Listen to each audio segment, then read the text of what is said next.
ஆண்மநேய ஒருமைப்பாட்டு உரிமை உடைய அன்பு உள்ளங்களாக, தயவு உள்ளங்களாக திகழ்ந்து கொண்டிருக்கின்ற அத்துணை பேருக்கும் சன்மார்க்க உள்ளங்களுக்கும் இனிய ஆங்கில புத்தாண்டு நல்வாழ்த்துகள். வாழ்க வளமுடன். 2026ஆம் ஆண்டில் அடியெடுத்து வைத்து விட்டோம். 2026 நம்ம பார்த்துட்டோம் இல்லையா? நூற்றாண்டு பிறந்து, நூற்றாண்டு என்பதை விட மில்லேனியம் அது பிறந்து 26 ஆண்டுகள் நாம் இருக்கிறோம். இப்பவும் நன்றி சொல்லணும். 26ல 25ல இருந்தவர்கள் இப்பொழுது 26 எவ்வளவு பேர் இல்லை. இறைவன் கருணை. அவன் வீட்டுல நமக்கு இன்னும் கொஞ்ச நாள் இருக்கிறதுக்கு வாய்ப்பு கொடுத்திருக்கான். 2026 நம்ம பார்க்கணும்ல. இப்படித்தான் இறைவனுக்கு நன்றி சொன்னாலே போதும். அவன் பெருங்கருணை நம்ம மேல வரும். பெருசா வேணும் அவனுக்கு நம்ம செய்யணும்லாம் அவன் விருப்பப்பட மாட்டான். ஏன்னா அவனுக்கு என்ன தேவை இருக்கு? இது மாதிரி அவன் கொடுக்கிற ஒவ்வொன்றுக்கும் நம்ம வியந்து நன்றி சொன்னாலே இறைவன் மகிழ்ந்து விடுவான். இவ்வளவுதான் விஷயமே. சின்ன சின்ன விஷயத்துல கூட நம்ம இதெல்லாம் சின்ன விஷயம் இல்ல. காலையில் ஒவ்வொரு நாளும் எழுந்திருக்கும் பொழுதும் நம்ம எழுந்திருப்பதை நினைந்து இறைவனுக்கு நன்றி சொல்றோம். காலை தூவி மாதா மீது வைக்கும் போது நன்றி சொல்றோம். ஒவ்வொன்றிற்கும் நாம் வியந்து நன்றி சொன்னாலே இறைவனுக்கு பூரணமாக நமக்குள் வாய்க்க ஆரம்பிக்கும்.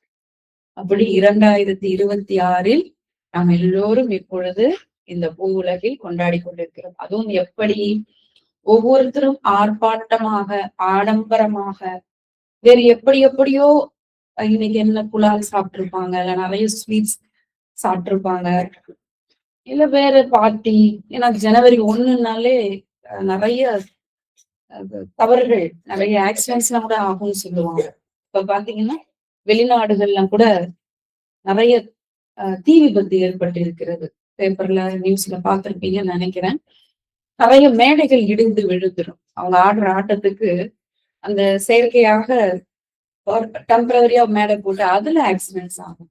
அப்புறம் நிறைய ரோடு ஆக்சிடென்ட், பைக் ஆக்சிடென்ட், இந்த மாதிரி இப்படியெல்லாம் ஜனவரி 1 அந்த புத்தாண்டை எப்படியெல்லாம் கொண்டாடக்கூடாதோ அப்படி ஒரு மேற்கத்திய கலாச்சாரத்தினுடைய அந்த தாக்கம். அவர்கள் என்னமோ சரியா கொண்டாடுவாங்க, நம்ம அதை சரியா தப்பா புரிஞ்சுக்கிட்டு நம்மளுடைய கலாச்சாரம் முதலில் ஆங்கில புத்தாண்டு நம்மளுதா அப்படின்னு கேட்பாங்க. ஏதோ ஒரு ஒன்றை ஒரு வாய்ப்பாக பயன்படுத்தி கொண்டு நல்லது நம்ம நினைச்சா போதும். இது நம்மள ஆங்கில புத்தாண்டு நம்மளுதான், இதெல்லாம் வேண்டாம். இந்த ஒரு நாள் நமக்கு கிடைச்சிருக்கு, இந்த ஒன்றாக பயன்படுத்தி சந்தோஷமா இருக்கலாம் இல்லையா? நன்மைக்காக தவம் இயற்றினோம். நம்ம சொந்த நலனுக்காக, சொந்த விருப்பத்திற்காக தவம் இயற்றல. உலகம் நல்லா இருக்கணும்னு தவம் இயற்றணும்னா இப்ப நம்ம எல்லாம் யாரு? எந்த கேட்டகரிக்குள்ள வருவோம்? உலகம் நல்லா இருக்கணும்னு நினைக்கிறது யாரு? கடவுள் மட்டும்தான். கடவுளினுடைய தூதுவர்களாக இருக்கிற மகான்கள், அவங்கதான் மகான்கள். இந்த உலகம் நல்லா இருக்கணும்னு நினைச்சிட்டா அவங்க எல்லாம் யாரு? மகான்கள். இப்ப நாமெல்லாம் யாரோட கருவிகள்? இப்ப நாம அந்த உலகம் நல்லா இருக்கணும்னு நம்ம நினைக்கும் பொழுது நம்ம யார் கருவியாக எடுத்துக்கொள்வார்கள்? மகான்கள் கருவியா எடுத்துப்பாங்க. உண்மை இது, இது சத்தியம். அவர்களினுடைய நேர் பார்வையில வந்துருவோம். நம்மளாம் அவங்களுக்கு அறிமுகம் ஆயிடும். அவர்களுக்கு அறிமுகம் யாரும் இன்ட்ரோ பண்ணணும்னா நம்ம எண்ணம் தான் நமக்கு அவங்களுக்கு இன்ட்ரடியூஸ் பண்ணும். ஓ, நீ நம்மாலுப்பா, நீ உலக நன்மைக்காக வேண்டுகிறாயே என்று அவர்கள் நமக்குள்ள அப்படி லிங்க்ல வந்துருவாங்க. நம்ம ஃப்ரீக்வன்சி எங்கேயோ செட் ஆகுது என்று அவர்களுக்கு அறிமுகமானவர்களாக ஆகிடுவோம். அதனால நமக்கு ஒரு துன்பம் என்று அழைக்கும் பொழுது ஏற்கனவே நமக்கு இவர் அறிமுகமானவர் ஆயிற்றே என்று நமக்கு துன்பம் வராமல், அப்படி துன்பம் வரும் வேளையில் உடனடியாக வந்து சரி செய்வார்கள். அதுக்கு ஒரே ஒண்ணு, நீ உலக நன்மைக்காக தயவோட நீ உன்னுடைய பிரார்த்தனையை வைத்துப்ப. எப்படியோ ஆடம்பரமாக அந்த நாளை அந்த 12 மணிக்கு பட்டாசு உடைச்சு இன்னும் என்னவோ செய்வாங்க இல்லையா? ஆனா நம்ம என்ன பண்ணோம்? ஒடுங்கி உள்ளே நின்று பிரம்மமாக இருந்து இந்த உலகை வாழ்த்தினோம். அதனுடைய வல்லமை இப்ப தெரியாது. உண்மை சொல்கிறேன். அண்டத்தில் எதுவோ அதுதான் பிண்டத்தில் உயிர்.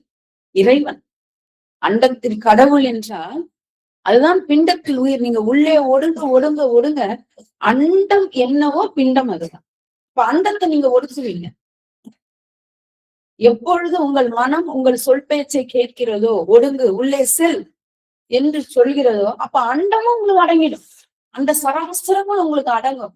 இப்படி எல்லாம் நம்ம மகான்களை பற்றி கேள்விப்பட்டுகிறோம் இல்லையா? பாரத தேசத்துல இருந்து நம்ம சந்தேகப்படலாம். பாரத தேசத்துல இதெல்லாம் நமக்கு சர்வசாதாரணமாக படித்திருக்கிறோம் இல்லையா? இதெல்லாம் நம்ம புராணத்துல படிச்சிருக்கோம். இப்ப சித்தர்களை போய் நீங்க நிறைய சித்தர்களின் தொடர்புல இருக்கவங்க எல்லாம் போய் பாருங்க. அவங்க எல்லாம் அவ்வளவு ஈஸியா சில வித்தைகளை செய்வார்கள். இப்படி நோய்களை குணப்படுத்துவார்கள். அப்படி மழை வானா வரணும். இப்ப நம்ம பரஞ்சோதியை பத்தி சொல்லுவாங்க. வள்ளல் பெருமானா தன்னுடைய சித்தர்களை வெளியே அவ்வளவா காட்டல. இருக்கு அவரிடத்திலும். ஒரே நேரத்தில் எத்தனை இடங்களில் இருந்திருக்கிறார், எத்தனை பேரினுடைய நோய்களை குணமாக்கி இருக்கிறார், உலோகங்களை ரசவாத வித்தையின் மூலம் தங்கமாக்கி இருக்கிறார், மூலிகைகளை கொண்டு பல பேரினுடைய நோய்களை குணமாக்கி இருக்கிறார். இப்படி எவ்வளவோ ஐயா செய்திருக்கு.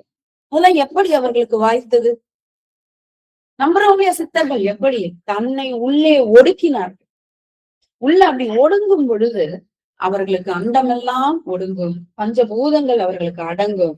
அதைத்தான் நாம உலக நன்மைக்காக அப்படி ஒடுங்கி தவம் செய்து இந்த மனசார வேணுமா இல்லையா? ஏன்னா ஒவ்வொரு ஆண்டும் வரும் பொழுது சந்தோஷமா இருக்கும். டிசம்பர் நெருங்க நெருங்க அவர் என்னமோ ஒரு டார்கெட்டை முடிக்கிற மாதிரி பண்ணுவார் இறைவன். இந்த வருஷத்தோட டார்கெட் ரொம்ப, இப்ப நமக்கு ஒரு டார்கெட் கொடுக்குறாங்க, வருஷம் முடிய போகுதுன்னா என்ன பண்ணுவாங்க, ரஷ் பண்ணுவோம்ல, அந்த மாதிரி இறைவனும் எப்பா டிசம்பர் வந்துச்சு இன்னும் முடிக்கலையே நான் நம்ம வேலைய என்று இந்த கடைசி நவம்பர் டிசம்பர்ல வச்சு நம்மள அவ்வளவு கொடுமை. எப்படி புயல்ல வரலாமா, வெள்ளத்துல வரலாமா, நிலநடுக்கத்துல வரலாமா, சுனாமியா வரலாமா, இல்ல கொள்ளை நோயா வரட்டா, இல்ல விபத்தா வரட்டா, இல்ல இந்த ஜன நெருக்கடியில வந்து அடிக்கிட்டா, எப்படியோ ஒன்றை நான் கொண்டு வரும். எத்தனை விபத்துகள், எத்தனை இயற்கை சீற்றங்கள் நீங்க பாருங்க. நீங்க உலக செய்திகளை படித்து பாருங்க. போர் இது பத்தாவது, நம்மள நாமே அழிச்சுக்கிறது. இயற்கை ஒரு பக்கம் அச்சுறுத்துகிறது என்றால் இப்படி. அப்ப அந்த உலக நன்மை நாம் வேண்டுகின்ற ஒரு சிறிய பிரார்த்தனை எத்தனையோ ஆபத்தினுடைய அந்த சதவீதத்தை, தாக்கத்தை குறைக்கும். நம்ம நம்பணும். நாம உலக நன்மைக்காக பிரார்த்தனை செய்யறோம் அப்படின்னா கண்டிப்பாக இயற்கை நம்ம பேச்ச கேட்க, இவ்வளவு உலக நன்மைக்காக இவன் பொது நன்மைக்காக செய்யறாயா, இவன் பேச்ச நம்ம கொஞ்சம் கேட்கலாயான்னு கேட்கும். நம்பினால் தெய்வம். தெய்வம் என்றால் அது தெய்வம், சிலை என்றால் வெறும் சிலை. கண்ணதாசன் சொல்லுவாரு, உன் கண்ணிலே இருந்தால் கல்லிலே தெய்வம் வரும். உன் கண்ணுல அன்பு இருந்துச்சுன்னா கல்லுல தெய்வத்தை பார்க்கலாம். அந்த அன்பு இல்லாதவர்களுக்கு எங்க தெய்வமே எதிரில் வந்தாலும் போயாண்டு போயிடும். நீ அன்போடு இருந்து பாரு, எல்லாவற்றிலும் தெய்வத்தை பார்க்கலாம். எங்க தெய்வம் இல்லை? நம்ம ஏகாதசி விரதத்தின் போது திருக்கோளூர் பெண் பிள்ளை ரகசியம் பார்த்தோமா? அந்த கதையெல்லாம் கேட்டீங்களா? ஆன்லைன்ல எல்லாரும் கேட்டீங்களா? எத்தனை பேருக்கு சந்தோஷமா இருந்தது? பக்த சரிதம் கேட்டு கேட்டு ஓன்னு அழுது. பக்த சரிதம் முடிஞ்ச உடனே என்ன பண்ணுவீங்க? எல்லாம் அப்படியே ஒப்பாரி வச்சு அழாத போறதான். ஒவ்வொரு பக்தர்களின் சரிதமும் என்னையா இது? இப்ப ஜெயலலிதா அதனால ஏகாதசி இன்னைக்கு வேண்டாம். அதனால எப்படி இருந்துச்சு? தேர்ந்தெடுத்து நல்லா சிரிச்சீங்களா?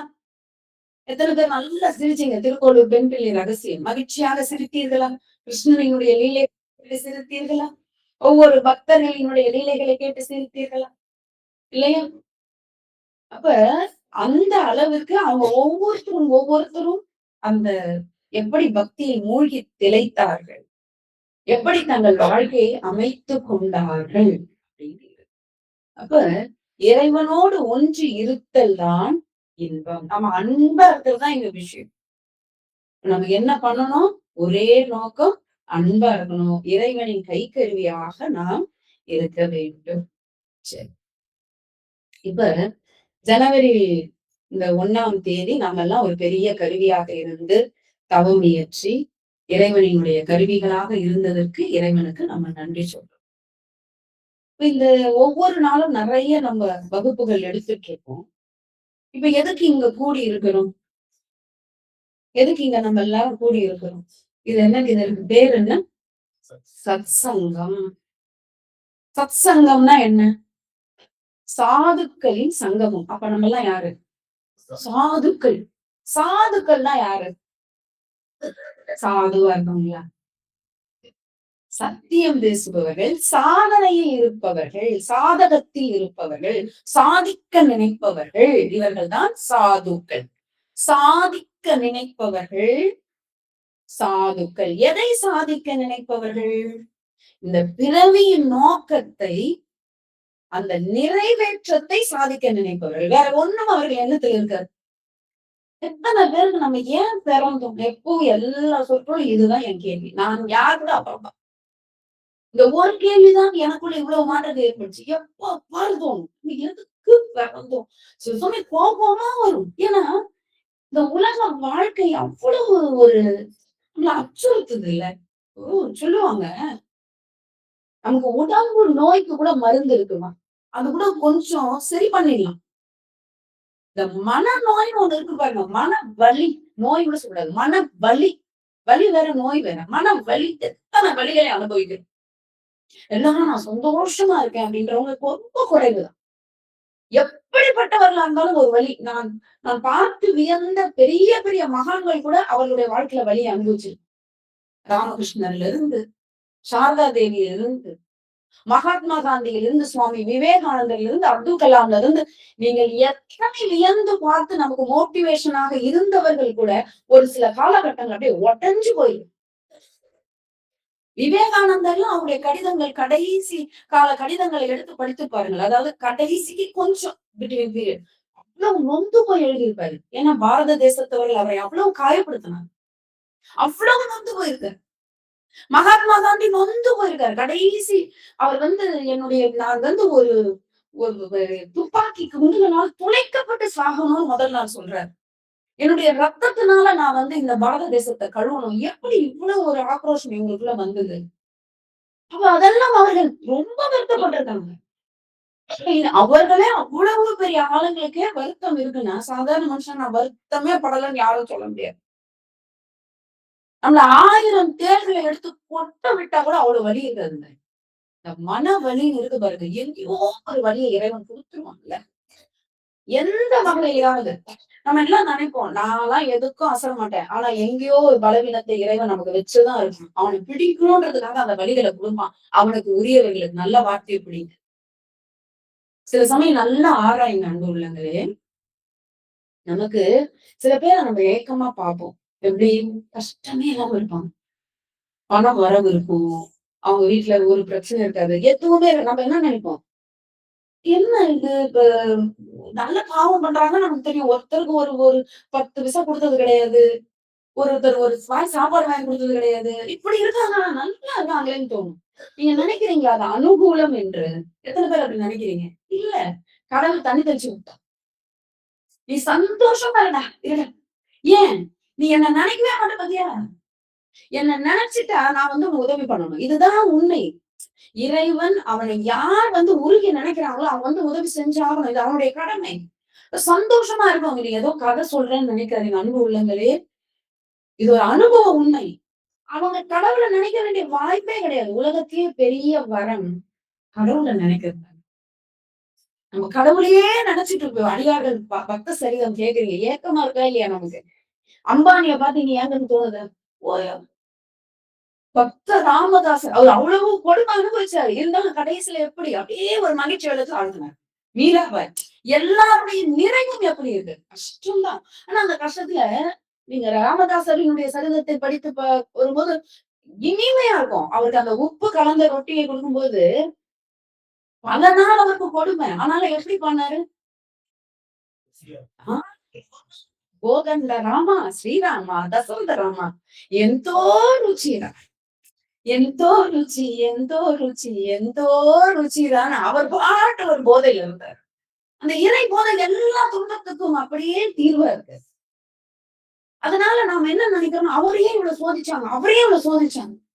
நீங்க ராமனும் சீதையும் லக்ஷ்மணனும் காட்டுக்கு அனுப்புனாங்கல்ல. நம்ம என்ன நினைச்சிட்டு இருக்கோம்? பாவம்னு நினைக்கிறோம். நீங்க ராமாயணத்தை நல்லா படிச்சீங்கன்னா தெரியும். ராமனும் சீதையும் திருமணமாகி 12 ஆண்டுகள் அயோத்தியில இருக்காங்க.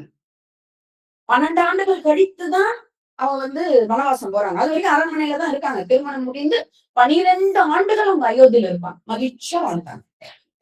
அயோத்தியில தசரதனுடைய அரண்மனையில எல்லாம் 4 பிள்ளைங்க, 4 மருமகங்க சந்தோஷமா 3 மாமியாரோட ஜாலியா இருக்கிறாங்க. ராமனுக்கு பட்டாபிஷேகம்ன்றது 12வது வருடத்துலதான். அதுக்கு பிறகுதான் பிரச்சனை ஆரம்பிக்கும் போது அப்ப 14 ஆண்டுகள் காட்டுக்கு அனுப்புறாங்களா? 13 ஆண்டுகள் அவங்க 3 பேரும் சந்தோஷமா அப்படி ஒரு மச்சின. அண்ணன் தான் உலகம், அண்ணி தான் தெய்வம். தனக்காகவே வாழற ஒரு மச்சின. அப்படியே அதே அரசன் அரசி போலதான் அவர் வச்சுக்கிறாரு. ராமனுக்கு சீதையை தவிர யாரும் கிடையாது, சீதைக்கு ராமனை தவிர வேற யாரும் கிடையாது. அந்த இடத்துல மாமியார் பிரச்சனை கிடையாது, வேற யார் பிரச்சனையும் கிடையாது, அரசாங்க பிரச்சனை கிடையாது. அவர்கள் வாழ்க்கை காட்டுல அவ்வளவு ஜாலி. ராமனும் சீதையும் எங்க மகிழ்ச்சியா இருந்தாங்கன்னு வரலாறு அந்த இதிகாசம் சொல்லுதுன்னா, நாட்டுலதான் அவங்க மகிழ்ச்சியா இருந்தாங்க. யார் தொந்தரவும் கிடையாது. 13 வருஷம் போன வாழ்ந்தாங்க. நீங்க ராமாயணம் படிச்சு பாருங்க, அவ்வளவு மகிழ்ச்சி 2 பேர். அந்த கோதாவரி நதியில் அவர்கள் நீராடியதை ராமாயணம் சொல்லு. யார் ரொம்ப பாஸ்டா நதி நீராடாங்கன்னு லக்ஷ்மணன் அவங்க ஜட்ஜா இருப்பான். இப்படியெல்லாம் அவர்கள் மகிழ்ச்சியாகத்தான் வாழ்ந்தார்கள். அப்ப நம்ம நீ எப்படி எந்த இடத்துல இருக்கிறீங்களா, நீ எப்படி அதை எடுத்துக் கொள்கிறாய்? நம்மை பொறுத்தவரை பாவராமன் மகாபாரதத்தை படித்து பாருங்க. அந்த ஐவரும் அந்த திரௌபதியும் அவர்களை வனவாசத்துக்கு அனுப்பினாலும் சரி, இந்திரபிரசத்துக்கு அனுப்பினாலும் சரி, எங்க அனுப்பினாலும் அவங்க ஒருவருக்கு ஒருவர் மகிழ்ச்சி அன்பு பாராட்டிட்டு மகிழ்ச்சியா தான் இருக்கும். இதே அந்த துரியோதனன் அரண்மனையில தான் இருப்பான், பொறாமையே வெந்து சாப்பிடும். அவன் ஒரு நாளா மகிழ்ச்சியா இருந்ததாக காட்டவே மாட்டான். மகிழ்ச்சியா சாப்பிட்டான், மகிழ்ச்சியா பேசினான், துச்சாதனோட பேசினான், மனைவி பானுமதியோட மகிழ்ச்சியா. எப்ப பாரு இந்த ஐவரை பற்றி அவனுக்கு எப்ப நடுத்தொழிவு இருப்பாங்க, அவனுங்களை எப்படி நான் கொள்ளலாம், அவனுங்க நாட்டனை எப்படி அபகரிக்கலாம் என்று என்ன வசதி. நீங்க மகாபாரத திருதராஷ்டிரம் சொல்லுவார், உங்களுக்கு என்னடா குறை? ஏன்னா அவர்கள் நாடு வறட்சியான நாடுதான். அவர்கள் பிரித்து கொடுக்கும் பொழுது வறட்சி ரொம்ப பாலைவனமா இருக்கிற பகுதியை தான் தர்மனுக்கு பிரிச்சு கொடுக்குறாங்க. அவன் அந்த நிலைமைக்கு நாடா மாட்டிட்டான். ஆனா அஸ்தினாபுரம் அத்தனை வளம் பொருந்திய நாடு, ஒரு வல்லரசு நாடு, மிகப்பெரிய தேசம், இவ்வளவு செல்வங்கள், அத்தனை பணிப்பெண்கள், அவ்வளவு பெரிய அரண்மனை, 99 தம்பி, அப்பாதான் அரசரு, அவ்வளவு அழகான மனைவி, அவ்வளவு நல்ல சிறந்த கர்ணன், ஒரு நண்பன். என்ன குறை துரியோதனனுக்கு? ஒரு குறையும் கிடையாது. எவ்வளவு மகிழ்ச்சியா வாழ்ந்துக்கலாம். உண்மையை சொல்ல போனா துரியோதன் இன்னும் இந்த 5 பஞ்ச பாண்டவரும் துரியோதன் மீது அவ்வளவு அன்புங்க. அன்பு பண்ணுவானுங்க. ஆனா வேறுபடுத்தி பார்க்கவே தெரியாது அர்ஜுனன். ஏன்னா அவங்களுக்கு அவ்வளவு இந்த கள்ளம் கவனமே கிடையாது. ஆனா கிருஷ்ணனுக்கு அவ்வளவு பிடிச்சது. அப்படி ஒரு தம்பிமார்கள் துரியோதனனுக்கு. சந்தோஷமா இருந்துக்கலாமா? என்ன குறை துரியோதனுக்கு? சந்தோஷமா இருந்துக்கலாமா? இல்ல. சொல்லி கொடுக்குது இதிகாசம். சந்தோஷம்ன்றது இருக்கிற பொருள் இல்லடா, அவன் எல்லாம் கொடுத்துட்டான்னு நினைக்காதீங்கடா, உன் உள்ளத்துல இருக்கு. எத்தனை சோதனைகள் அவர்களை பஞ்ச பாண்டவர்களை சோதனை, ஆனா கிருஷ்ணன் கூடவே இருப்பான். அவங்க எப்பவுமே மகிழ்ச்சி தான். நீங்க இதிகாசம் படிக்கணும். நேற்று அந்த திருக்கோவில் வென்றிய ரகசியத்தை அதை சொன்னேன். போர் என்று அறிவித்த பிறகு சஞ்சயன் வந்தாரா துவாரகைக்கு? கேட்டீங்களா? இப்ப சஞ்சயன் வரும்போது கிருஷ்ணன் என்ன பண்ணி வச்சான் அந்த வேலைய? இப்ப சஞ்சயன் போய் சொன்னாங்க, உன் குடும்பமே உன்னுடைய வம்சமே அழியறது உறுதிடான்னு சொல்லிட்டான் திருதராஷ்டிரன். ஏன்? அதுங்க போர்ன்ற ஒரு பைக்ல இருக்குதுங்க. ஏன் இவ்வளவு போர்? அவங்களுக்கு சொந்த வீடு கிடையாது. இப்ப கிருஷ்ணனுடைய துவாரகையில இருக்காங்க. ஆனா மகிழ்ச்சிக்கு எல்லையே இல்லை. ஏன் சொல்ல வரேன்னா, நம்ம எல்லாம் நினைச்சிட்டு இருக்கோம் இறைவன் எல்லாம் கொடுத்துட்டாங்க, எல்லாம் இருக்குன்னா மகிழ்ச்சி என்பது அப்படி கிடையாது. சோதனை, கஷ்டம், வேதனை கடவுளை பிடிச்சுக்கணும் பாத்தீங்களா? அதுதான் மிகப்பெரிய பாக்கியம். ஒவ்வொரு சோதனையும் ஒவ்வொரு கஷ்டத்தையும் கடவுள் இருக்காரு, கடவுள் இருக்காரு, கடவுள் இருக்காரு பிடிக்க வைக்கிறாங்க. அவன் வரப்பிரசாதம், என்ன பிடிச்சுக்கோ என்று அந்த சோதனைகள் மூலம்தான் அவன் நம்மை நெருங்குவான். அவன் நம்ம நெருங்கறதுக்கான வாய். ஏன்னா நம்ம எல்லாம் சேஃப்டியா இருக்குன்னா நம்ம ஏன் ஒரு வேற ஒண்ணு தேட போறோம்? இதெல்லாம் ஒண்ணும் இல்ல, இதெல்லாம் நிலை இல்ல, இதெல்லாம் ஒரு வாழ்க்கையில வல்லல் பெருமான பாடுவார் ஒரு 2 பேர். எனக்கு அப்படி இருக்கும் ஐயாவை பார்த்து. பெரிய தீட்சையாக அமையும் பெருமானாரினுடைய சில வார்த்தைகள் எப்படி அருட்தந்தையினுடைய வார்த்தை பெரிய தீட்சையாக அமைந்தது. தின்று திரிந்து உறங்கவோ பிறந்தோம். இது எத்தனை பேருடைய வாழ்க்கையில இந்த வரி மாத்திருக்கு தெரியல. தின்று திரிந்து உறங்கவோ பிறந்தோம். இந்த ஒண்ணு போதும். என்று நினைந்த ஏன் என உணர்ந்தோம். எப்ப அந்த நினைப்பு வருதோ அப்ப நான் ஏன் பிறந்தோம்னு தோணுமா? டெய்லி புரியாது. சொல்ல போனா பெண்ணா இருக்கிறதுனால எனக்கு தெரியுது. எப்படி நமக்கு தோணும் டெய்லி அரைச்சமாவே அரைக்கும். நான் திரும்ப திரும்ப அதான் சொல்லுவேன். துவைச்ச துணியே துவைக்கும். தேய்ச்ச சாமானியே தேய்க்கிறோம். கழுவுன வீட்டு தொடச்ச வீடையே சேரும். இதே சேர்ந்து சமைச்சதையே சமைச்சிட்டு காலைல வேற என்னங்க பண்ற ஒரே இப்ப நான் வந்து இங்க இப்படி எடுக்கிறேன், இப்படி வைக்கிறேன், இப்படி எடுக்கிறேன், இப்படி இப்படியே பண்ணிட்டு இருக்கேன்னா நீங்க என்ன எப்படி நினைப்பீங்க? இது இங்கேயே இருந்துக்கலாம். ஏதோ ஒரு திரைப்படத்துல கூட வரும். பருத்தி மூட்டை அங்கேயே இருந்துக்கலாம். எல்லாரும் காமெடி பார்த்துருக்கீங்க. அவர் சொல்லுவாரா இல்லையா? இந்த குணம்ல இருந்து அந்த குணம்னு போடு. அப்புறம் அந்த குணம்ல இருந்து இந்த குணம்னு போடு. அப்புறம் ஏதோ வந்து திரும்ப இருந்த குணம்லயே போடுவாருன்னு நினைக்கிறேன். அப்போ ஒருத்தர் கேட்பாரு, பருத்தி மூட்டை அங்கேயே இருந்துருக்கு. உங்களுக்கு நான் வேலை சொல்லுவேன். அப்படிதான் இறைவன் நம்மளால ஏதோ ஒரு வேலை சொல்றேன். இருக்கிற செஞ்சதே தான் செஞ்சுட்டு இருக்கோம். அப்ப என்னைக்கோ ஒரு நாள் நமக்கு ஒரு ஸ்பார்க் வந்ததுதான் இங்க வந்து உட்காந்துருக்கீங்க. இல்லைன்னா எவ்வளவோ பேர் இருக்கும் பொழுது அந்த ஆன்லைன்ல நீங்க வருவதை ரொம்ப ஆச்சரியமா தான் பார்ப்பேன். காலங்காத்தால குளிருக்கு போத்திட்டு தூங்கலாம்னு விட்டு நம்ம முன்னாடி உட்காந்து எல்லாம் அவ்வளவு ஆர்வமாக நீங்கள் போடுகின்ற அனுபவம். அப்ப இறைவனின் கருணை என்பது நமக்கு எல்லா வசதிகளையும் கொடுப்பது நீங்க நினைக்காதீங்க. அது வந்து மாயை. இந்த கஷ்டத்தை கொடுக்கும் பொழுது நான் சொல்லியிருக்கேன்ல உங்களுக்கு, உங்களுடைய உங்களுடைய போக்கு இன்னைக்கு வெளியே மாறும்போது உங்களுக்கு இன்னைக்கு கிஃப்ட் இதுதான். என்ன வந்தாலும் பாத்துக்கலாம். கடவுள் நம்மள கஷ்டம் வரும்போதுதான் நெருங்குறாராம்ப்பா நினைச்சிட்டாலே பெரிய தீட்சை தானே. ஏன் கடவுளே கஷ்டம் கொடுத்து ரவீந்திரநாத் தாகூர் கேட்பாரு இறைவன் கிட்ட பிரார்த்தனைன்னு ஒண்ணு இருக்கும். அவர் கேட்கிறாரு, இறைவா உன்னிடத்தில் கஷ்டமே கொடுக்காதன்னு நான் கேட்க மாட்டேன். எவ்வளவு கஷ்டம் வந்தாலும் அதை எதிர்கொள்ளும் வல்லமையை கொடுன்னு உங்ககிட்ட கேட்பேன். இப்படி அப்படி ஒரு லைனா வரும். எனக்கு தோல்வியே கொடுக்காத வெற்றி மட்டுமே கூட நான் கேட்க மாட்டேன். தோல்வி வந்தாலும் அதை எப்படி எதிர்கொண்டு அடுத்த பெரிய வெற்றி நான் அடைய வேண்டும் என்கிற ஊக்கத்தை எனக்கு கொடு. அதான் நான் உன்னை கேட்பேன். எனக்கு நல்ல துணையாக என் கஷ்ட காலத்துல இருந்து உன்னை கேட்க மாட்டேன். என் மனமே எனக்கு எப்படி துணையாக இருந்து என்னை வழிநடத்த வேண்டும் தான் உனக்கு எப்படி கேட்கிறாரு பாருங்க. கஷ்டம் கொடுக்காத, தோல்வி கொடுக்காதுன்னு கேட்க கூடாதுங்க. கொடு, ஆனா என் கூடயே நீ இரு. என்ன வேணாலும் கஷ்டம் கொடுக்கலாம், நான் கொடுக்க மாட்டேன்னு கேட்க மாட்டேன். அது உன் விருப்பம்ப்பா. ஆனா என்னை எந்த நாளும் என்ன பண்ணாத, என்னிலிருந்து நீ போயிடாத. இது எனக்கு எவ்வளவு பிடிக்கும். சோ இப்படி நம்மளுடைய பிரார்த்தனை மாறும். அப்ப இங்கிருந்து வெளியே சொல்லும்போது இந்த 2026 நம்ம சேஞ்ச் ஆகும். கடவுள்னா கஷ்டமே கொடுக்க மாட்டாரு, எனக்கு கஷ்டமே கொடுக்காது, எனக்கு வேதனையே கொடுக்காது அப்படிலாம் இல்ல. பாத்துக்கலாம் அவரு கை. கடவுள் நம்மள நெருங்குறாரு. யார பார்த்தா ஏங்காதீங்க. இப்ப கடவுள் நமக்கு கஷ்டம் கொடுக்குறாருன்னா, நம்மள நெருங்குறாருன்னா, அப்ப எவ்வளவு பாக்கியசாலி இல்ல நமக்கு? அப்ப எவ்வளவு ஒரு மேம்பட்ட மனநிலைக்கு வந்துரும். பாத்துக்கலாம்பா. அப்படின்னா இனிமே நம்மள யாராவது வேதனைப்படுத்த முடியுமா?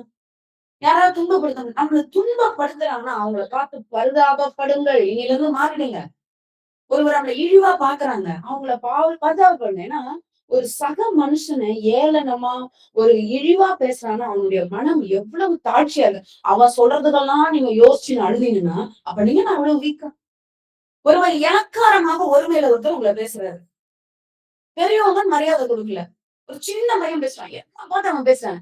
அப்படி பேசுறான்னா அவன் எவ்வளவு ஒரு கீழ்த்தரமான ஆளு. மனப்பக்குவம் இல்லாத அவன் சொல்றதெல்லாம் பெருசா எடுத்துக்கலாமா? இந்த போக்கை மாற்றி கொண்டு போய் பாருங்கள். வாழ்க்கை நமக்கு ஜம்மு. என்ன வேணாலும் இருக்கலாம். வெளியில எவ்வளவு வேணாலும் உங்களுக்கு வீடு, வாசல், சொத்து, சுகம் எல்லாம் இருக்கலாம். இந்த மனம் ரொம்ப நோஞ்சானா இருந்தா எப்படி மகிழ்ச்சி இருக்கும்? மனத வலிமை உடையவர்களாக மாற்றுங்க. அதுதான் தியானம், சத்சங்கம். இந்த சத்சங்கம்னா என்ன அப்படின்னு சொன்னோம் இல்லையா? சாதனை.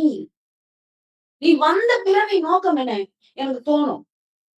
இப்போ அந்த உசேன் போல்ட் ஓடினாரு இல்ல, அவர் தானே ரொம்ப குறைவான நேரத்துல ஓடினாரு. அவருடைய பிரேக் பண்ண முடியல. ஒரு 100 மீட்டர் அவர் ஸ்பீடா ஓடினாரு உசேன் போல்ட். அவருக்கே உடம்பு சரியில்லை தெரியுங்களா? அவரால் இப்ப நடக்க கூட முடியலன்னு ஒரு நியூஸ் படிச்சேன். சரி அது நமக்கு வேண்டாம். அவ்வளவு வேகமா அவர் ஓடுவார்ல. இப்போ ஓடும்போது நடுவுல வேற யாராவது வந்து அவர் ஓட்டம் எதை நோக்கி ஓடுறாரு? கப் அடிக்கிறதே சரி. அவர் எத்தனை ஆண்டு காலமாக அந்த பயிற்சியில இருந்திருப்பாரு. அவருக்கு எது நினைப்புல இருந்திருக்கும்? இவ்வளவு பெரிய உலக சாதனை ஒருவன் செய்ய வேண்டும் என்றால் அவன் முழுக்க முழுக்க முழுக்க முழுக்க ஒரே எண்ணம் தான் இருந்தது. எந்த சாதனையாளர்களுடைய பின்புலத்திலும் அது இறை சாதனையாளர்களாக இருக்கட்டும், வேறு எந்த துறையில் சாதனையாளர்களாக இருந்தாலும் ஒரு இசைத்துறை ஏ.ஆர். ரஹ்மானோ, இளையராஜாவோ சாதிக்கிறாங்கன்னா சும்மா கிடையாது. ஒரு நடிகர்கள் பெரிய நடிகர்கள் சாதிக்கிறாங்க. அவங்கள பத்தி பேட்டி சொல்லுவாங்க பாருங்க. அதுலயேதான் மூழ்கி ஒரு சாதனைக்கு பின்னாடி அவ்வளவு பேருக்கு அவங்க அந்த எண்ணத்திலேயே இருப்பாங்க. அப்ப அந்த எண்ணத்துல இருந்து சும்மா ஒரு உசேன் போல்ட் மட்டும் நான் உங்களுக்கு சொல்றேன். அப்படி போகும்போது அவர் ஓடுறாரு. ஏன்னா இத்தனை செகண்ட் கூட ஓடணும். ஒரு 8 செகண்ட்னா அவங்க அந்த செகண்டுடைய வீரியம் என்னன்றது உசேன் போல்ட் கிட்ட கூட தெரியும். ஒரு 0.1 மில்லியன் அந்த மைக்ரோ செகண்ட் போனா கூட கப்பு கிடையாது.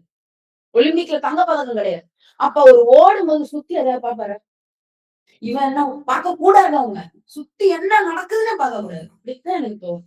இந்த தங்க பதக்கத்தை அடையணும்னு ஓடுறவனே இவ்வளவு ஒரு ஆர்வத்தோடு சுத்தி முத்தி என்ன நடக்குதுன்னு பார்க்காம ஓடுறானா, நீ பெரிய பதக்கம் அடையணும். வள்ளல் பெருமானார் அடைந்த அந்த பதக்கத்தை மரணமில்லா பெருவாழ்வை அடையத்தான் ஒவ்வொருவரும் வந்துரும்.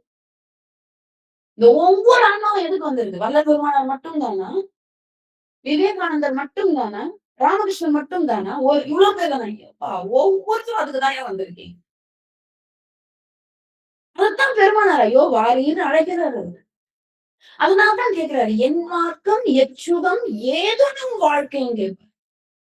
இதெல்லாம் பெரிய தீட்சை. எப்படி அருட்தந்தையினுடையது தின்று திரிந்து உறங்கவோ பிறந்தோம் என்று நினைந்ததால் ஏன் உணர்ந்தோம் கேட்டாரு. அந்த மாதிரி வள்ளல் பெருமானார் கேட்பாரு, என் மார்க்கம் என் சுகம் ஏதுனும் வாழ்க்கை. என்ன வாழ்ந்துட்டு இருக்கீங்க? அப்ப எப்படி அந்த உசேன் போல்ட் அந்த அந்த பதக்கத்தை அடிக்க செய்வர்களுக்கு சுத்தி என்ன நடந்தாலும் அதை நோக்கமா ஓடுறாங்களோ அந்த மாதிரி சுத்தி யாரு என்ன பண்ணணும்? என் நோக்கம் எதை நோக்கி இருக்குன்னு அதை பிக்ஸ் பண்ணிக்கோங்களேன். இது ஒரு சாதாரணமா தெரியும். ஆனா சைக்காலஜி ட்ரீட்மெண்ட்.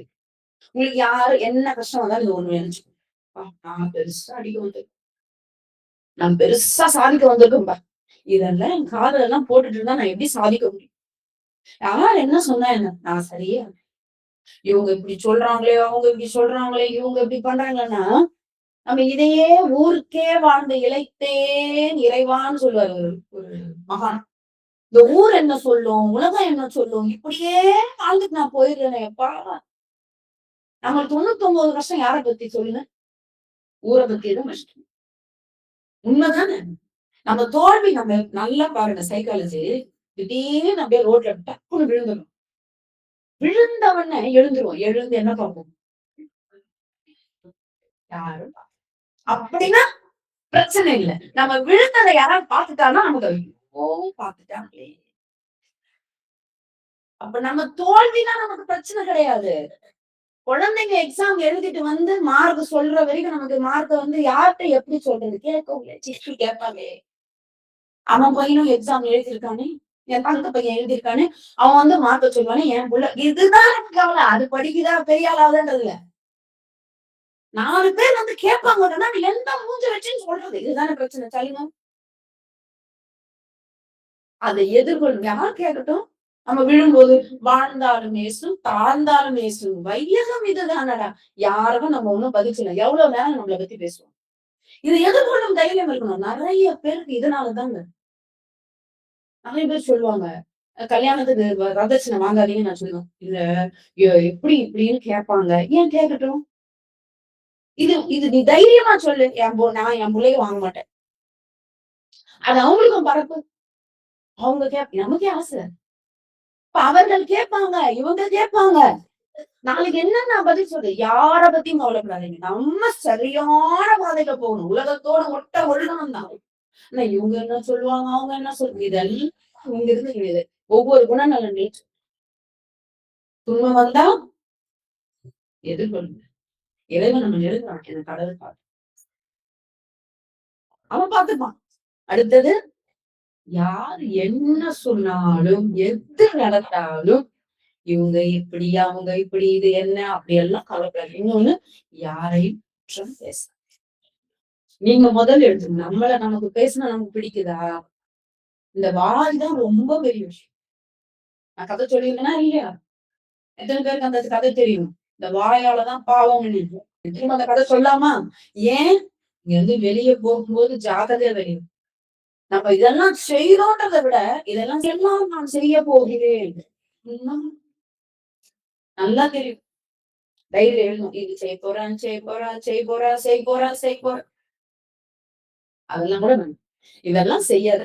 குறிப்பா உங்க நாக்குல கவனமா இருக்கு. ருசியிலும் சரி வாக்குலையும் சரி கவனமா இருங்க. 99% பாவத்தை குறைச்சல். அதுக்கு ஒரு கதை சொல்லுவாங்க. நிறைய பேருக்கு தெரியல, இருந்தாலும் சொல்றேன். ரொம்ப பேரை மாத்துச்சு அந்த கதை. அதாவது ஒரு பெரிய பணக்காரரு, அவருக்கு பசியாற்ற வேண்டும் என்கிற வள்ளல் பெருமானாரினுடைய கொள்கை. பசியாற்றும், எல்லாருக்கும் பசியாற்றும், யாரும் பசியோட இருக்கக்கூடாது. அப்படி பசியாற்றுகிற பெரிய ஒரு அன்னதான சத்திரம் கட்டி நிறைய பேருக்கு ஒரு 1000 பேர் கிட்ட வருபவர்களுக்கெல்லாம் 24 மணி நேரம் அங்க வந்த சாப்பாடு ஓய்ந்ததே கிடையாது. அங்க பசியாற்று வைத்த எல்லாரும் புகழ்ந்துட்டு போறாங்க. மகராசா நல்லா இருக்கணும், எவ்வளவு பேர் பசி ஆத்துறியாப்பா அப்படின்னு. அப்ப ஒரு நாள் இவ்வளவு பேருக்கு செய்யறாங்க இல்லையா, வெளியில வச்சுதான் செய்வாங்க. பாத்திரம் திறந்து இருக்கிறது, சாதம் வெந்துட்டு இருக்கு. கொஞ்ச நேரம் திறந்து வைப்போம் இல்லையா? அந்த நேரம் பார்த்து ஒரு பருந்து ஒரு விஷமுடைய நல்ல பாம்பை தூக்கிட்டு போகுது. அப்படி தூக்கிட்டு போகும் பொழுது சரியாக அந்த பாத்திரத்தின் கீழே அது பறக்கும் பொழுது அந்த பாம்பு வலி தாங்க முடியாமல் விஷத்தை காட்டிடும். பாம்பு அந்த விஷம் சாப்பாட்டுல போயிடுச்சு. ஆனா அறிவியல் பூர்வமா சொல்றாங்க, உடனே நீங்க ஆராயக்கூடாது. சாப்பாட்டு வழியா சாப்பிட்டா விஷம் அவ்வளவு கிடையாதுன்றாங்க. உடனே அதெல்லாம் ஆராயக்கூடாது. கதை கேட்கும். கடிச்சாதான் விஷம், சாப்பாட்டுல போனா அவ்வளவு விஷம் ஏறாதுன்றாங்க. நம்ம அதெல்லாம் ஆராயக்கூடாது. சரியா? அப்ப அந்த சாப்பாட்டுல அந்த விஷம் கலந்து விடுகிறது. சாப்பிட்ட அத்தனை பேரும் இறந்து போயிட்டாங்க.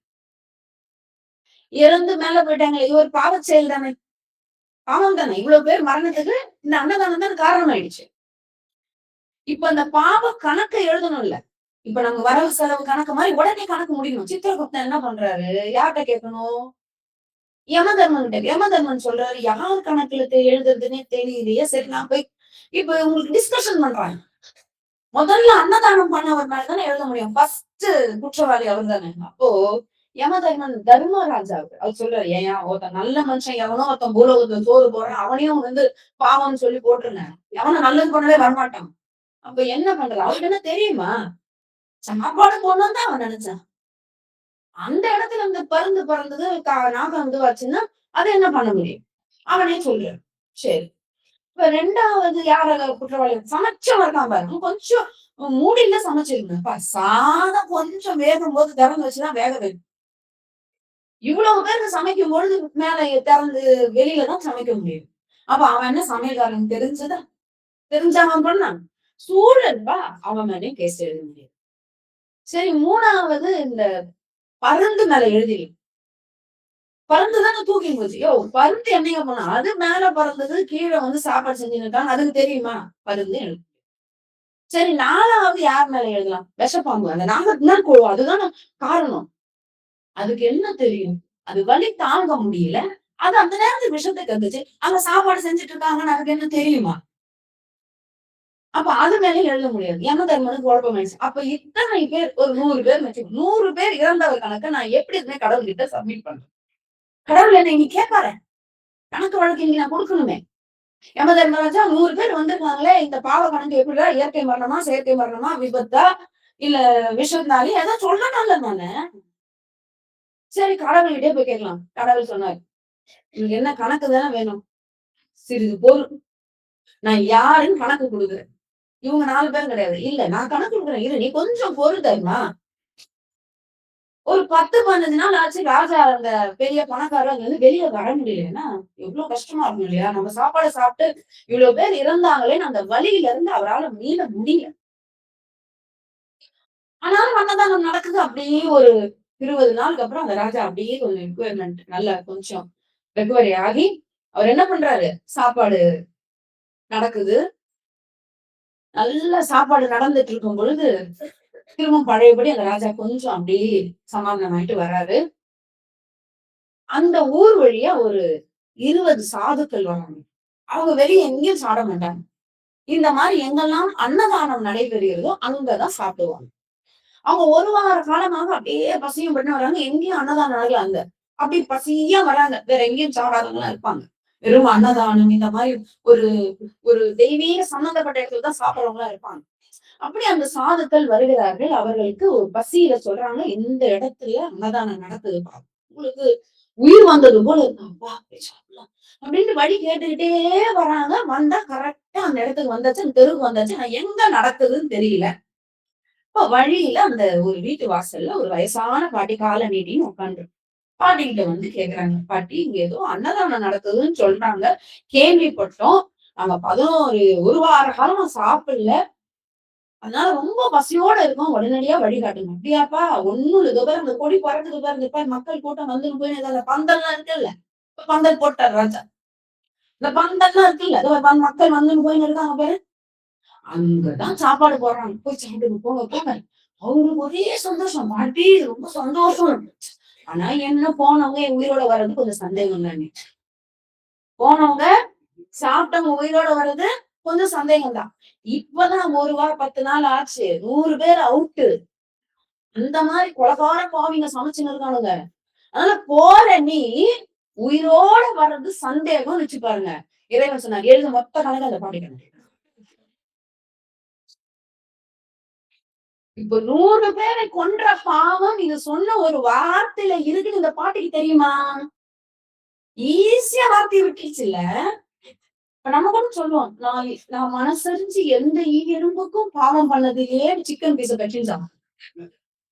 சொல்லியிருக்காங்க சில பேர் பார்த்திருக்கீங்களா? வார்த்தைன்றது அவ்வளவு வல்லமை உடையது. எவ்வளவு ஒரு ஈஸியா நீ வந்து குற்றச்சாட்டை வச்சுட்டு போயிடுறியே.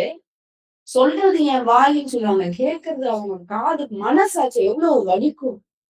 அதனால நல்லோர் மனதை நடுங்கச் செய்தோனோன்னு வல்லபெருமானார். எதுல? மனுமுறை கண்ட வாசகத்தில் 43 குற்றங்கள்ல முதல் குற்றம் எது? நல்லவங்க மத்தவங்க யாரா இருந்தாலும் நடுங்க செய்யறது ரொம்ப பாவம் தான். நல்லவங்க மனசு காயப்படும். அவங்க நடுங்கிட்டாங்கன்னா உலகம் தாங்காது. அதனால ஈஸியா நம்ம எடுத்து சட்டுன்னு விமர்சனம் வச்சுட்டு போயிடக்கூடாது. கடவுள் எல்லாத்தையும் பொறுத்து போறான். ஆனா நல்லவங்களுக்கு ஒரு துன்பம்னா உடனடியா ஆக்ஷன் எடுப்பான். இப்படித்தான் வரலாறு சொல்கிறது. அவதாகம் எல்லாம் எப்படி நிகழ்கிறது? அவனை ஏதாவது சொன்னா கூட இறைவன் பொறுத்துப்பானா? ஆனால் அவன் அடியார்களை ஏதாவது சொன்னா, நல்லவங்களை சொன்னா இறைவன் பொறுத்துக்க மாட்டான். அதனால இங்கிருந்து செல்லும் பொழுது இப்படி எல்லாம் இல்லாம இருந்து பாருங்க. 2026 நம்ம ஒரு உறுதிமொழி எடுக்கும். கஷ்டப்பட மாட்டேன். இறைவன் துன்பத்துலதான் என்ன நெருங்குறான். யார் என்ன சொன்னாலும் நான் கவலைப்பட மாட்டேன். அடுத்தது யாரையும் நான் எதுவும் சொல்ல மாட்டேன். யாரையும் நான் கஷ்டம் கொடுக்க மாட்டேன். யார பார்த்தும் நான் ஏங்க மாட்டேன். இப்படி எல்லாம் எடுத்து பாருங்க. 2026 உங்களுக்கு அமோகம். உங்க வாழ்க்கையே மாறிடும். உங்க வாழ்க்கை போக்கே மாறிடும். மகிழ்ச்சியா இருப்பீங்க. வெளியில இருந்து பொருள் எல்லாம் மகிழ்ச்சி கிடையாது. முதல்ல மகிழ்ச்சி என்பது உங்கள் உள்ளத்தில் இருக்கிறது. உங்க மகிழ்ச்சி உங்க உள்ளத்துலதான் இருக்கு. நீங்க மாறிட்டீங்கன்னா உலகம் மாறிடும். அழகா தெரியும். உங்க கண்ணாடி கலர் கண்ணாடி போட்டு நீங்க எல்லாம் பச்சை எழுதுனா கண்ணாடி பச்சை எழுது எல்லாம் பச்சை. உங்கள் கண்ணாடியை மாற்றுங்கள். உங்கள் மன கண்ணாடியை மாத்துங்க.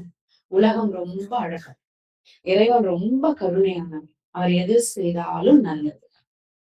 இறைவா நீ என்னை பத்திரமா பாத்து. நீ இருக்க எனக்கு என்ன கவலை? பக்த ராமதாசர் சொல்லுவார். அவ்வளவு கொடுமை இறைவன் பண்றான். தக்கவே நீ மனகு இதெல்லாம் எனக்கு ரொம்ப பிடிக்கும். ராமனு ஒக்கடி உண்டாடு மனக்கு தோடு. நமக்கு என்ன குறை? நமக்கு என்ன கஷ்டம்? ராமன் இருக்கான்டா நமக்கு துணையான்றது. போட்டு மிளகாத்தூளை போட்டு என்னமோ இவரு சாப்பாடு செய்யற மாதிரி அத்தனை கசையடிகளை கொடுத்து அவருக்கு துன்பம் கொடுக்கும் பொழுது கூட எனக்கு என்னடா குறை ராமா நீ இருக்கும் பொழுது. அப்ப அந்த வல்லமை நமக்கு இருந்தா இறைவன் என்ன ஆவான்? இறைவனே மகிழ்ந்துருவான். என்ன இவன்? நான் எப்பொழுதும் சொல்வேன். எல்லாமே நீ ஜாலியா இருந்தான். ஜனவரி 1 வடிவேலு ஒரு திரைப்படத்துல அவரை கொண்டு போய் அடிப்பாங்க. எல்லாரும் பாப்பீங்க போல. அவர் தங்கச்சி கிட்ட சொல்லுவாரு. தப்பிச்சுட்டு வந்த கதைய சொல்லுவாரு. என்னண்ணே உன்னை கடத்தின்னு போயிட்டாங்க. ஆமாமா கடத்தின்னு போய் ரொம்ப அழகா அந்த காமெடியும். அவர் எப்ப அடிவாங்கிறது தானே காமெடி. இந்த தெருவுல வச்சு என்ன அடிச்சாங்கன்னு. அப்புறம் ஒருத்தன் போன் போட்டான். நீ ஃப்ரீயா இருக்கா வாடான்னா. அப்புறம் இந்த தெருவுல வச்சு அடிச்சாங்க. அப்புறம் ஒருத்தவங்க ஆட்டோல தூக்கி போட்டு போனாங்க. அங்க ஒரு 20 பேர் அடிச்சான். அப்படியே சொல்லிட்டே வருவாரு. அவங்க தங்கச்சி வேற அப்படி கேட்கும். அப்புறம் என்ன எப்படிடா இவ்வளவு பேர் அடிச்சு நீ தப்பிச்சு வந்த அந்த சொல்லுவாரு. அவரு என்னமோ காமெடியா தான் சொல்லுவாரு. அவரு எல்லாமே இன்னும் தத்துவமா அதை அப்படி வச்சுட்டு சொல்லுவாரு. அடிக்கும் போது ஒருத்தன் சொன்னாமா எவ்வளவு சாலை இவன் தாங்குறான்டா. அதுல ரொம்ப அவன் ரொம்ப நல்லா அதனால அவனை விட்டுட்டாங்க. அந்த மாதிரி இறைவனும் எவ்வளவு சாலை இவன் தாங்குறான்டா. அப்படித்தானே நீங்க மகான்கள் சரித்திரத்தை எடுத்து படிச்சு பாருங்க. எவ்வளவு சாலை இவன் தாங்குறான்டா. இவன் ரொம்ப நல்லவன். உண்மை அதுதானே.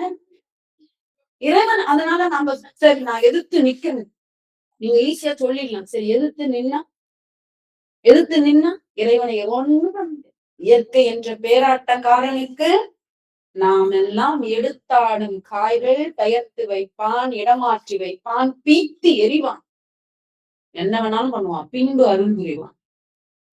அவன் செய்யறத கையை நீட்டி ஏதாவது வழக்கு போட்டு அவன் கோர்ட்ல நிறுத்தி நீதிபதி முன்னாடி நிறுத்த முடியுமா? பிழையென்று மாற்றுரைக்க பிறந்தார் யார் உலகில். என்ன பண்ணும்? சரணாக என்ன பண்ணாலும் சரி. என்ன பண்ணாலும் சரி. வள்ளல் பெருமானார் மாதிரி இருந்துடும். என்ன சொல்றாரு ஐயா? இன்னும் பற்பல நாள் இருந்தாலும் இக்கணந்தனிலே இறந்தாலும். அது தெரியும் இல்லையா? இன்னும் பற்பல நாள் இருந்தாலும் இக்கணந்தனிலே இறந்தாலும் துண்ணும் வான்கதிக்கே புகுந்தாலும் சொர்க்கத்துக்கே போனாலும் இல்ல பேருமை வீட்டுக்கு போனாலும் சரி இல்ல சோர்ந்து நரகம் உழன்றான். இல்ல என்ன நரகத்துக்கே கூட அனுப்பு. ரொம்ப நாள் என்ன வச்சு இல்ல இப்பவே சாகடி. இல்ல என்ன பேருமை வீட்டுக்கு அனுப்பு. இல்ல நரகத்துக்கு கூட அனுப்பு. எம்பிரான் எனக்கு யாது செய்தாலும் இறைவா நீ எனக்கு என்ன வேணாலும் பண்ணுடா.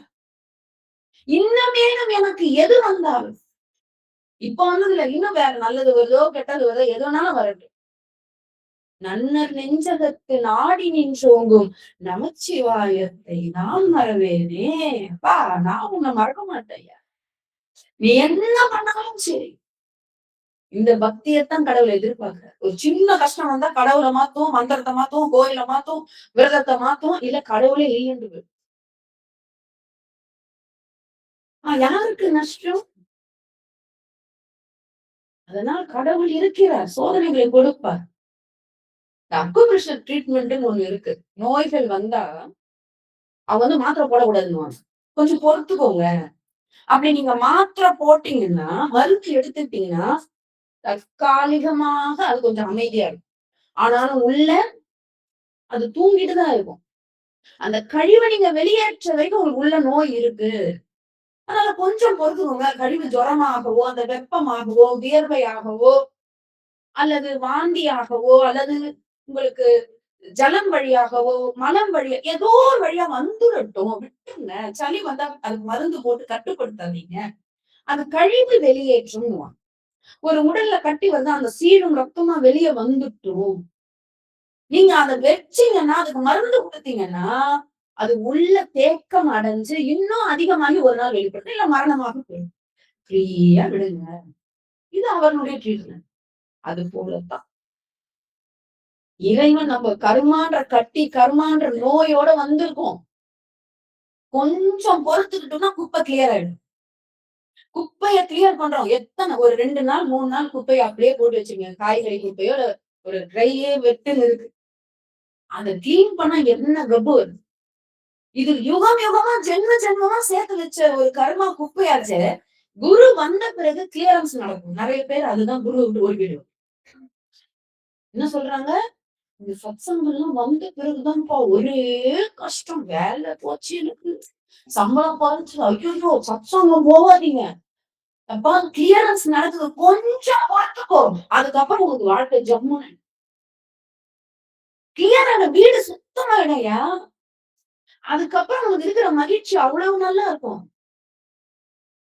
ஒரு சில ஆத்மாக்களுக்கு அது ரொம்ப கிளியரா இருக்கும். குரு வந்த பிறகு இன்னும் மேல்நிலைக்கு தூக்கிடுவாரு. அது ஒரு சில ஆத்மாக்கள். ஒரு சில ஆத்மாக்களுக்கு இவ்வளவு எழுதணும். அப்ப கிளியரன்ஸ் நடக்கும். பொறுத்துக்கணும். குரு வந்த பிறகு அது பொறுக்கணும். குரு வந்த பிறகு அங்கே நடக்கும். அதனாலதான் சில பேர் சொல்லுவாங்க, சிவபெருமான கும்புறவங்கலாம் நிறைய கஷ்டமா நம்ம திருப்பதி வெங்கடாச்சலபதிக்கு போயிடணும். நிறைய பேர் சாமியை மாத்துறவங்க. ஐயோ சிவனை கும்பிட்டா ஒரே கஷ்டம் தான். என்ன கிரிவலம் போறீங்களா? ஐயோ நான்லாம் கிரிவலமே போக மாட்டேன். நிறைய பேர் அந்த மாதிரி ஒரு தாட் ப்ராசஸ்ல இருப்பாங்க. எந்த சாமி இந்த சாமியை கும்பிட்டா, அதெல்லாம் இந்த சாமியை கும்பிட்டா நல்ல பணம் வரவா வரது எந்த சாமியும் சொல்லும். இப்படியெல்லாம் நாம் தவறாக புரிந்து கொண்டிருக்கிறோம். ஒரு தொடர்பு வந்துருச்சு, அது பொறுத்து கொள்ளும், எல்லாவற்றையும் எதிர்கொள்ளும் தைரியம் வரும். இதெல்லாம் தான் மனப்பக்குவம். சத்சங்கம் வந்தா என்ன வரும்? மனப்பக்குவம் வந்துடும். அதுக்கெல்லாம் ஒரு கை. சத்சங்கத்வே நித்சங்கத்வம், நித்சங்கத்வே நிர்மோகத்துவம், நிர்மோகத்வே நிச்சலத்துவம், நிச்சலத்வே ஜீவன் முக்தி. நாளே முடிச்சிட்டாரு. பஜ கோவிந்த் பஜ கோவிந்த் கோவிந்தம் பஜ மூடமதே. எனக்கு ஆச்சரியமா இருக்கும். கடவுள் இல்ல, கடவுளை கும்பிட வேணாம்னு சொல்றவங்கலாம் ஆதிசங்கரரை விட அறிவாளியான்னு தோணும். பெரிய அறிவாளி ஆச்சு. நம்ம அதெல்லாம் படிக்கிறது இல்ல. பெரிய விஞ்ஞானிங்க அவரு. அவர் படிச்சோன்னா பெரிய விஞ்ஞானி. சொல்லுவார், விவேகானந்தர் சொல்லுவாரு, ஞானம் அறிவுல ஆதிசங்கரை மிஞ்ச ஒருத்தர் கிடையாது. ராமானுஜருடைய அன்புக்கு முன்னாடி இவர் ஒண்ணு இல்லைங்க. ராமானுஜன் அன்பு பாதை. ஆனா ஆதிசங்கரன் ஞான பாதை. எல்லாத்தையும் ஆராய்வார் ஆதிசங்கர். அவ்வளவு பெரிய ஒரு விஞ்ஞானம் தான் ஆதிசங்கர். நம்ம படிச்சுட்டு பேசுவோம்ல. அவர் சொல்றாரு, அவ்வளவு பெரிய ஞானி ஆயிட்டு என்ன சொல்றாரு? அத்வைத ஞானி அவரு. ஆனா அவர் எப்படி சொல்றாரு? டேய் இவ்வளவு பெரிய ஞானி நானே சொல்றேன், கடவுளை துதிங்கப்பா, கடவுளை துதிங்கப்பா. அவ்வளவு எளிமையா வருவார் பஜ கோவிந்தர். பஜ கோவிந்தம். அதே மனிஷா பஞ்சதம் இருக்கும், ஞானத்தினுடைய உச்சத்துல எழுதியிருப்பார். ஆத்ம ரகசியத்தை எழுதின அதே ஆதிசங்கரர் பஜ கோவிந்தத்துல பக்தி எழுதுவார். கோவிந்தம் பஜ மூடமதே சம்பிராப்தே சந்நிகிதே காலே. என்ன சொல்றாரு? நமக்கு யாருக்குமே தோண மாட்டேங்குது. கடவுளை மறந்துட்டு எங்கடா போறீங்க? அதனால்தான் வள்ளுவன் கேட்டான், கற்றதனால் ஆய பயன் என் கொள் வாளறிவன் நற்றாள் தொழாரேனேன். நீ என்ன படிச்சு என்ன பிரயோஜனம்? கடவுளை தொழுங்கப்பா. இப்ப வள்ளுவனை விட நம்ம அறிவா? கடவுள் இல்லைன்றவங்களுக்கு என்னுடைய கேள்விதான். நம்ம வள்ளுவன் மிகப்பெரிய அறிவாளி. அவர் சொல்றாரு, ஒண்ணு நமக்கு அறிவு இல்லை, நம்ம நான் சொல்லல, நம்மை விட பெரிய அறிவாளி ஒருத்தன் சொல்றான். அவன் ஏன் சொல்றான்? கொஞ்சம் அமைதியா இருந்து யோசிச்சு பாருங்க. கடவுள் இல்லைன்னு இந்த நாக்கு சொல்லாது. முதல்ல பெரியவங்க சொன்னதை ஒத்துக்கிட்டு என்னன்னு மட்டும் ஆராய்ச்சி பண்ணுங்க. அப்படிதான் விஞ்ஞானிகள்லாம் தனக்கு முன்னாடி இருந்தவங்க சொன்னதை ஆராய்ச்சி பண்ணாங்க. அந்த ஏன் அப்படி சொல்றாங்கன்னு அவங்க ஆராய்ந்து மீண்டும் நிரூபிப்பாங்க. அதான் ரிசர்ச் பண்ணுவாங்க. அப்படித்தான் நம்ம நம்பினோம். ஏன் கடவுள் இல்லைன்னு சொல்றதுக்கு ஆதாரம் தேவையில்லை, இருக்குன்னு சொன்னாதான் ஆதாரம். இப்ப என்கிட்ட ஒரு பொருள் கேக்குறீங்க, அம்மா இருக்க, இல்ல, ஓகே போயிடுவாங்க. இருக்குன்னா தேடுங்கம்மா, கொஞ்சம் எடுத்து கொடுங்கம்மா. இல்லைன்னு சொல்றதுக்கு அறிவுலாம் ஒண்ணும் தேவையில்லை, இருக்குன்னாதான் பிரச்சனை. அப்ப இருக்குன்னு நம்பிட்டு நீ தேடு. அவர் என்ன சொல்றார்? சத் சங்கத்வே நித்சங்கத்துவம். நீ சத் சங்கத்தோட வா. அப்ப உனக்கு இந்த நித்சங்கத்துவம்னா, இந்த இதுவரை நீ இந்த உலகத்தை பத்தி புரிஞ்சுக்கிட்டு இருந்தல்ல, அது எல்லாத்துல இருந்தும் விடுது. இந்த ஒரு வார்த்தை நித்சங்கத்துவத்துக்கு எவ்வளவோ பேசலாம். இதுவரை என்னுடைய கற்பனை, என்னுடைய நம்பிக்கை, என்னுடைய பற்றுதல், என்னுடைய பிடிப்பு எல்லாத்தையும் இந்த சத்சங்கம் உடைச்சிரும். மனைவி இது, கணவன் தான் முக்கியம், எல்லாம் முக்கியம்தான். இப்போ எனக்கு இந்த பொருள் வேணும், இது நான் மதிக்கிறேன், இதை நான் துச்சமா நினைக்கல, ஆனா இது இல்லாம என்னால வாழ முடியாதுன்னு சொன்னாதான் தப்பு. நான் எல்லாத்தையும் மதிக்கணும், உறவுகளை மதிக்கணும், என் வீட்டுல இருக்கிற ஒவ்வொரு பொருளையும் மதிக்கணும். ஏன்னா சும்மாவா அதெல்லாம்? ஒரு தண்ணிய மதிக்கணும், நிலத்தை மதிக்கணும், காற்றை மதிக்கணும், பஞ்சபூதங்களையும் மதிக்கணும். அப்ப ஒரு ஜட பொருளையே மதிக்கணும் போது உறவுகளை மதிக்க கூடாது, தாயாரை மதிக்க கூடாது, தந்தையாரை மதிக்க கூடாது, அப்படி சொல்லி கொடுக்கல நம்மளுடைய சம்பிரதாயம். எப்பா எல்லாரையும் அன்பு செலுத்து, ஆனா பற்று இல்லாம இரு, இது இல்லைன்னா என்னால வாழ முடியாதுன்னு சொல்றதுதான் தப்பாதான் நிச்சங்கத்துவம். பொருளை மதி, சின்ன சின்னதுதான் உங்களுக்கு வேதமா உபதேசம் மாறும். ரமணர் சொல்றாரு, என்ன ஞானம்னு ஒரு 2 வரியில விளக்குவார். அப்படியே எடுத்துக்கோங்க, உபதேசமா எடுத்துக்கோங்க. ரமணர் சொல்வார், எது ஞானம், எது சந்தோஷமான வாழ்க்கைக்கு வழி? அவர் சொல்றாரு, இந்த உலகத்தையே துரும்பாக பார்ப்பது சந்தோஷம், துரும்பை கூட உலகம் அளவிற்கு மதிப்பது சந்தோஷம்.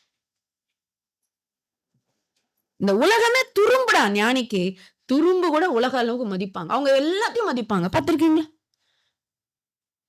ரமணருடைய வாழ்க்கையில ஒரு நாள் கத்திரிக்காய் லோடு எடுத்து வந்து இறக்கிறாங்க அவருடைய அன்னதானத்துக்கு. ஒரு 4 லோடு கத்திரிக்காய் வந்து இறங்கிடுச்சு. பெரியவங்க எல்லாம் வேஸ்ட் பண்ண மாட்டாங்க.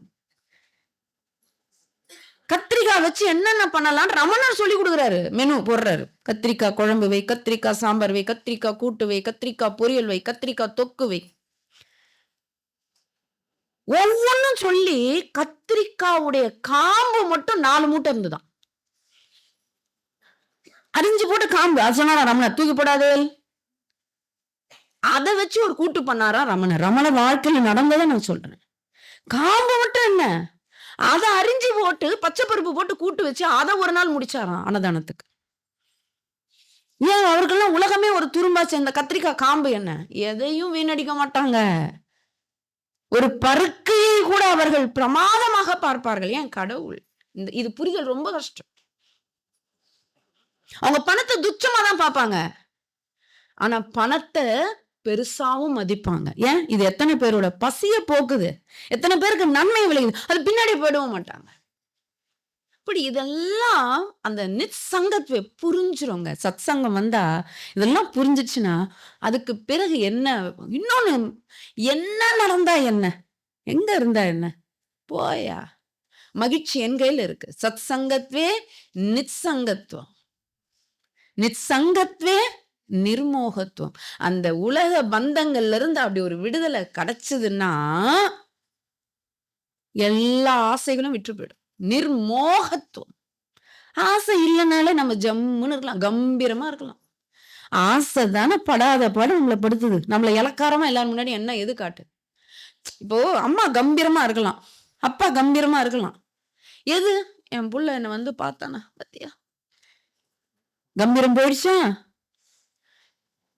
போதா, இவங்க வந்து என்ன பார்த்தாங்களா, அவங்க என்ன, ஏன் ஆசைப்படுற?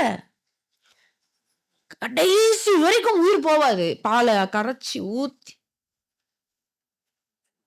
இறைவனிடத்தில் நம்மளுக்கு கொடுக்கறதுக்கு நமக்கு மனசு வருதா? மோகம் விட்டு போக மாட்டேங்குது கடைசி வரைக்கும். அந்த மோகம் நிர்மோகத்துவம். சத்சங்கம் வந்தால் உங்களுக்குள்ள இதெல்லாம் நடக்கணும். நிச்சங்கத்துவம், நிச்சங்கத்வே நிர்மோகத்துவம், நிர்மோகத்வே நிச்சலத்துவம். அது என்ன நடத்துமா, அந்த ஆசை மனசுல இருந்து போயிடுச்சுன்னா இந்த மனம் சலனம் இல்லாம இருக்கும். அது மாதிரி ஒரு சந்தோஷம் உலகத்திலேயே கிடையாது. இந்த மனம் சலனம் இல்லாம இருக்கும் பாருங்க, இதுக்கு முன்னாடி இருந்த மனமானு தோணும் நமக்கு.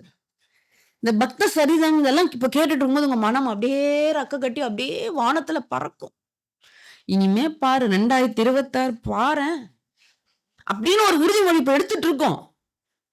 கண்டிப்பா உங்களுக்கு தோணும், ஆமா இல்ல லைஃப் ஒண்ணுமே இல்ல, என்ன ஜாலியா இருக்கலாம், கடவுள் இருக்காருன்னு. இப்ப உங்களுக்குள்ள மனம் இந்த தியான வகுப்புக்கு வரும் பொழுது, மௌன வகுப்புக்கு வரும்போதெல்லாம் மனம் அப்படியே போய் வள்ளலாரோட போய் நிற்கும். இங்க இருந்து போகும்போது 99, 98, 97 அப்படியே குறைஞ்சு போயிடும். அப்ப அந்த நிர்ச்சலம் சலனம் வந்துடும். ஆனால் தொடர்ந்து தொடர்ந்து தொடர்ந்து செல்போனை சார்ஜ்ல போட்டுக்கிட்டே இருந்தா 100லயே இருக்கும். அப்ப அந்த மனம் சலனம் இல்லாமல் இருக்கும் பொழுது ஒரு ஆனந்தம் வருமே, அந்த ஆனந்தத்தை உங்களுக்கு எந்த பொண்ணோ, பொருளோ, நகையோ, சுற்றமோ வேற எதுவுமே கொடுக்காதுங்க. எடுத்துட்டு போங்க இது. இந்த மனம் சலனம் இல்லாம இருக்கும். அது கோடி கோடி இறைவன் நாம் செய்த ஜென்ம புண்ணிய பலன் கொண்டவர்களுக்கு தான் அது கிடைக்கும். என்ன நடந்தா என்ன அப்படின்னு அந்த இறைவன்ற அந்த நங்கூரத்துல போய் அப்படி நின்னுடும் மனம். அவன் வந்து பிடிச்சிருவான். நான் இருக்கேன், நான் பாத்துக்கிறேன் என்று அந்த மனம் எதை கண்டும் சலனம் கொள்ளாது பாருங்க. இது நீங்க எது கிடைச்சாலும் இந்த மனம் கிடைக்குமா? இவங்கதான் பாக்கியசாலி. இதுதான் இன்னைக்கு நீங்க எடுத்துட்டு போறீங்க. பாத்துக்கலாம். இன்னைக்கு வள்ளல் வருமானார் உங்களுக்கு ஒரு 100 ரூபாய் கொடுக்கலாம், 1000 ரூபாய் கொடுக்கலாம், 2000 ரூபாய் கொடுக்கலாம், 50,000 கொடுக்கலாம். எவ்வளவு நாளைக்கு? ஆனா அந்த நிர்ச்சல மனம் உங்களுக்கு சத் சங்கத்துல கிடைக்கும்.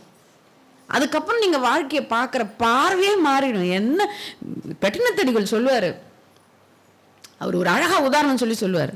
ஒரு இளம்பிறை இருக்கு, அழகுதானே இளம்பிறை. அது வடகோடு உயர்ந்தென்ன, தென்கோடு தாழ்ந்தென்ன. அது இளம்பிறை, அது வடகோடு உயர்ந்தென்ன, தென்கோடு தாழ்ந்தென்ன. போட அப்படிதான் என் வாழ்க்கையில எல்லாம் வல்ல இறைவன் இருக்கான். என்ன நடந்தா எனக்கு என்ன? இந்த மனப்பக்குவம் வருவதுதான் சத் சங்கம். இப்படி ஒரு குருவோட தொடர்பு வந்தா வேற யாரும் இதை கொடுக்க முடியாது. தாய் கொடுக்க முடியுமா? தந்தை கொடுக்க முடியுமா? கொடுக்க முடியாது. சத் சங்க தொடர்பு கொடுக்கும். அதுக்கப்புறம் வாழ்க்கை எப்படி இருக்கும்? சத் சங்கத்வே நிச்சங்கத்துவம், நிச்சங்கத்வே நிர்மோகத்துவம், நிர்மோகத்வே நிர்ச்சலத்துவம், நிர்ச்சலத்துவே ஜீவன் முக்தி. அவ்வளவுதான். மனம் சலனமற்று இருந்தால் நீங்கள் பிரம்மம். வேற ஒண்ணுமே இல்லை. சலனம் படுகின்ற மனம் மனித நிலையில் இருக்கு. மிருக நிலைக்கும் போகும், அரக்க நிலைக்கும் போகும். எந்த மனம் அப்படி அரக்க நிலையிலிருந்து மிருக நிலைக்கு வந்து, மிருக நிலையிலிருந்து மனித நிலைக்கு வந்து உள்ளே ஒடுங்கி அந்த சலனமற்ற மனம் வருதோ, அதுதான் தெய்வம், அதுதான் ஜீவன் முக்தி.